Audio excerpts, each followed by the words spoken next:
Alhamdulillah alladzi ja'ala Ramadan sahrus sabr wa sabru sawabuhul jannah. Asyhadu an la ilaha illallah wahdahu la syarika lah wa asyhadu anna sayyidana Muhammadan abduhu wa rasuluh la nabiyya ba'dah. Allahumma salli wa sallim ala sayyidina Muhammadin miftahi babi rahmatillah adada ma fi ilmillah salatan wa salaman daimaini bidawamin mulkillah wa ala alihi wa sahbihi wa man walah. Ibadallah, usikum wa nafsiya bitaqwallah haqqa tuqah wa la tamutunna illa wa antum muslimun. Para hadirin jemaah Jumat yang dirahmati Allah Subhanahu wa taala, tahukah pian saripati daripada ibadah Ramadan? Saripati ibadah Ramadan kada lain dan bukan ada dua. Yang pertama yaitu bulan Ramadan mendidik kita agar supaya kita pandai mengendalikan hawa nafsu kita. Yang kedua, ibadah puasa mendidik kita sabar, dan orang yang berisi kesabaran akan mendapatkan surganya Allah Ta'ala. Yang pertama kita bahas bahwasanya sejatinya ibadah puasa itu tujuan utamanya adalah menempah hawa nafsu, dan perlu diketahui bahwasanya manusia tidak bisa menjadi hamba yang kemudian bertakwa, tidak bisa menjadi manusia yang sejatinya harusnya jadi manusia, tidak lain dan bukan sebabnya adalah hawa nafsunya. Dan itu dikatakan oleh Nabi kita Muhammad sallallahu alaihi wasallam, "A'da aduwika nafsuka allati baina jambaik." Musuh sejati buat kalian yaitu nafsu yang bersarang di dada kalian. Makanya Allah Ta'ala juga berfirman dalam Al-Quran, "Inna nafsa la'ammarutum bisu illa marrahimar rabbi." Sesungguhnya nafsu itu perintahnya, ajakannya selalu pada hal yang buruk, busuk, jahat, maksiat, dosa, zalim. Itu semua bisikan dan ajakan daripada nafsu. Dan karena itu hadirin sekalian rahmati Allah Subhanahu wa taala, yang ketahui bersama sebagaimana sabda Nabi kita Muhammad sallallahu alaihi wasallam, setan diikat agar supaya konsentrasi, fokus, bisa menguasai dan mengendalikan hawa nafsu pihak. Sehingga kena diharapkan selama 30 hari begitu banyak anugerah Allah Ta'ala diberikan di bulan ini. Ada rahmat Allah, ada pengampunan Allah, bahkan ujungnya pembebasan daripada api neraka. Agar supaya kita kemudian berlomba-lomba memperbaiki dan mendidik hawa nafsu kita. Dan karena itu hadirin sekalian rahmati Allah Subhanahu wa taala, bila manusia tidak mengenal dan tidak mengerti apa maksud tujuan puasa, makanya Nabi Muhammad SAW mengatakan dalam makna hadisnya, berapa banyak orang puasa tapi memberi maras, tidak dapat apa-apa dari puasanya kecuali lapar dan dahaga. Yang kedua lebih jelas lagi Nabi mengatakan, man lam yada qaula zura wal amala bi falaysa lillahi hajah bi an yada ta'amu wa sarabahu. Siapa saja yang berpuasa limba itu inya, kada menahan nafsu lisannya daripada perkataan yang sumbernya daripada hawa nafsunya, daripada menghibahnya, dustanya, fitnahnya dan seterusnya, dan masih melakukan perbuatan-perbuatan sumbernya daripada nafsunya, pandangan haramnya, mengambil hak orangnya dan seterusnya. Apa jadi Nabi Muhammad SAW? bagi Allah Ta'ala tidak ada kepentingan dari puasa kalian yang cuma sekedar menahan makan dan minum. Ambil puasa kalian semuanya. Allahu Akbar. Ini. Nah, oleh karena itu hadirin sekalian rahmat Allah, perlu pian ketahui, makanya di bulan ini jika kita melajur melampiaskan nafsu yang haram, itu hilang pahala puasa. Hikmah puasa hilang. Seperti mandang dengan syahwat yang haram, hilang. Pahala puasa, hikmah puasa. Kada dapat la'allakum tattaqun. Kada dapat kembali kepada kefitrahan, kada dapat. Kada dapat seperti bayi yang hanya dilahirkan oleh ibunya, kada dapat penghapusan dosa. Ini yang haram. Apabila dilanjutkan, diperturutkan, masih menghibah. Sedangkan nafsu yang mubah diperturutkan, jatuhnya hukumnya apa? Makruh. Apa nafsu yang mubah? Misalnya pian puasa, pas buka balas dendam, banyak makan, banyak minum. Pas sahur juga, nih balas dendam, banyak makan, banyak minum.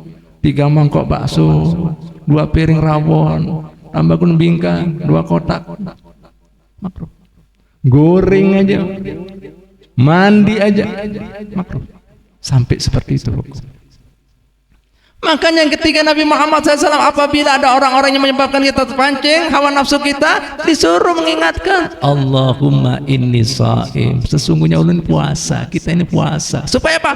Pada jatuh, kada gugur itu pahala dan hikmah puasa. Nih dia sampai seperti itu. Hadirin sekalian rahmati Allah Subhanahu wa taala. Nah, ini semua perlu kesabaran. Dan makanya Nabi Muhammad SAW mengatakan apa?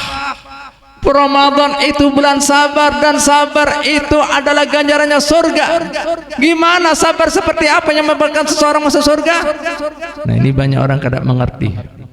Sabar yang dimaksudkan Nabi Muhammad SAW menyebabkan seseorang masuk surga, ini sabarnya orang beriman. Banyak orang ngerasa sabar itu berkaitan dengan kemudian mendapatkan musibah. Amun musibah manusia tidak bisa terelak. Muslim kada muslim, beriman kada beriman, orang ahli maksiat ahli taat. Sebenarnya musibah apabila datang merata semua. Bujur apa? Kena semua. Apakah kemudian orang yang mendapatkan tidak beriman masuk surga? Mustahil. Coba terjadi tsunami, gempa bumi, kebakaran, siapa yang kena? Jadi pastinya sabar di sini adalah sabar daripada 3 bagian, dan itu semua ada di bulan Ramadan. Yang pertama, sabarnya seorang yang kemudian akan menyebabkan surga sebagaimana hadis Nabi Muhammad, yaitu sabar menggapai ketaatan. Di bulan Ramadan ada perintah, kita diperintahkan puasa. Nah, harapannya nanti di luar bulan Ramadan ada perintah-perintah lain gawe. Jangan puasa aja digawe, kena sembahyang kada digawe, zakat kada digawe, haji kada digawe, padan mampu. Di bulan Ramadan ada juga larangan Allah Ta'ala, kada boleh makan, kada boleh minum. Nah, itu hikmah, cerminan juga. Di luar Ramadan ada larangan Allah Ta'ala, zina, minum, judi. Nah, benar. Dan kemudian dalam Ramadan kita ada puasa, pastinya berdahaga, uyu, lapar. Itu juga cerminan, artinya hidup itu kada datar. Ada ketentuan Tuhan. Nah, apabila pian sabar dalam 3 perkara ini, inilah kemudian yang akan menyebabkan seseorang masuk surga. Bahkan kemudian hadirin sekalian Allah Ta'ala, sabar yang paling tinggi pahalanya itu meninggalkan maksiat. Itu yang paling tinggi. Nah, kalau kemudian taat semua bisa. Semua orang kemudian suka dengan kebaikan. Tapi karena maksiat belum tentu. Belum tentu. Nah, ini tadi. Nah, karena itu hadirin sekalian rahmat Allah, sampai Nabi Muhammad SAW jika pian hendak tahu penghuni surga, penghuni neraka kayak apa, Sidin punya kalimat sedikit pendek. Huffatil jannatu bil makari wa huffatin naru bisyahwati. Surga itu diliputi, dikelilingi dengan segala sesuatu yang disukai hawa nafsu kalian.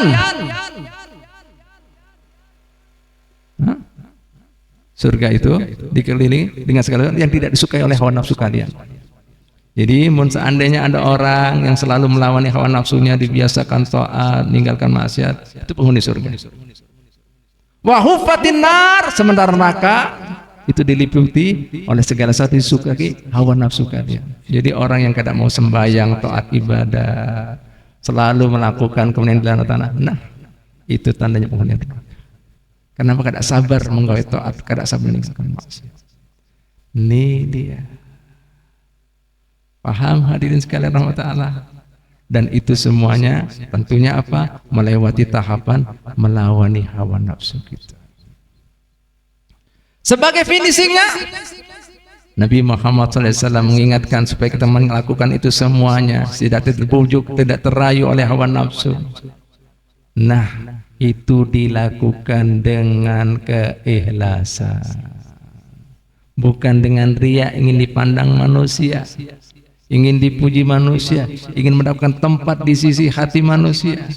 Makanya Nabi Muhammad SAW mengkritik akan keikhlasan kita, ketulusan kita. Beliau dalam sabdanya mengatakan firman Allah dalam hadits qudsi, kullu amali ibni adam lahu.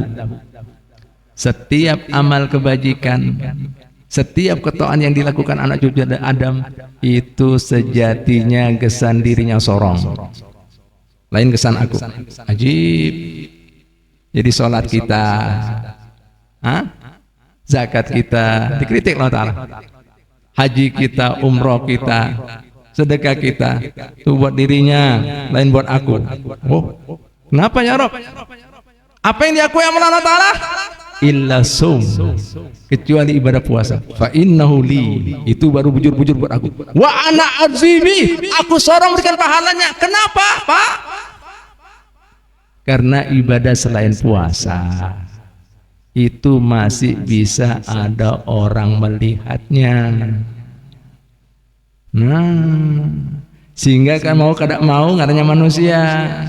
Ada kemudian yang mengaguminya, ada yang memujinya, yang asalnya hakikatnya itu semua amalan kita mau mencari ridha Allah, tapi bukan mencari ridha Allah, cari ridha hambanya Allah. Nah, ini berarti Allah tadi disekutukan.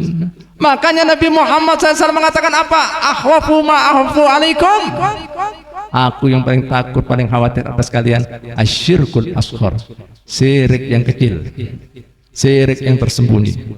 Apa itu gerangnya Rasulullah? Syirik yang kecil, syirik yang tersembunyi. Para sahabat Nabi bertakwa, itu kada lain dan bukan adalah arya. Nih, riya. Ini dia. Allah. Nih. Di kadang-kadang ada orang lakukan itu, meninggalkan maksiatnya karena ada orang.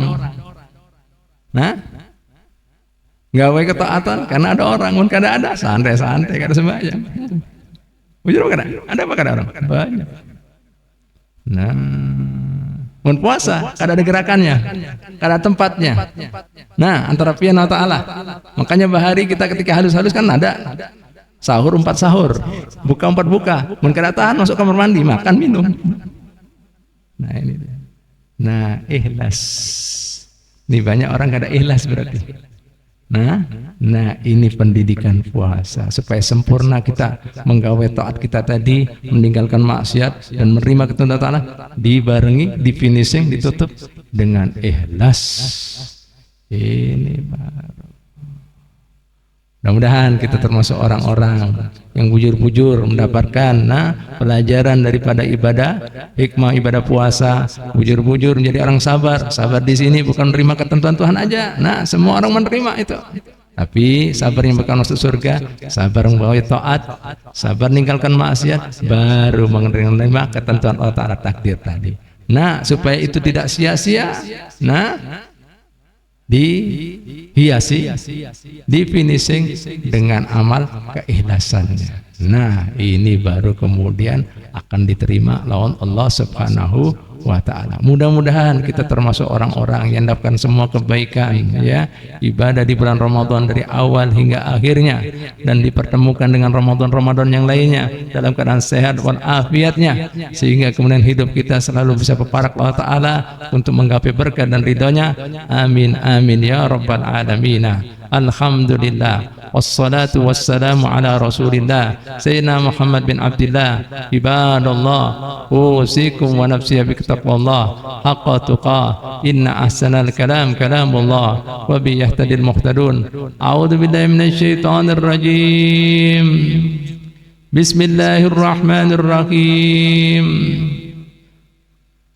Ya ayyuhalladzina amanu kutiba alaikumus siyam kama kutiba alal ladzina min qablikum la'allakum tattaqun. Barakallahu li wa lakum minal Qur'anil azim wa nafa'ana wa iyyakum bima fihi minal ayati wa dzikril hakim wa taqabbala minni wa minkum tilawatahu innahu was-sami'ul alim. Aqulu qali hada wastaghfirullah li wa lakum wa liwalidina wa liwalidikum wastaghfiruhu innahu wal ghafurur rahim.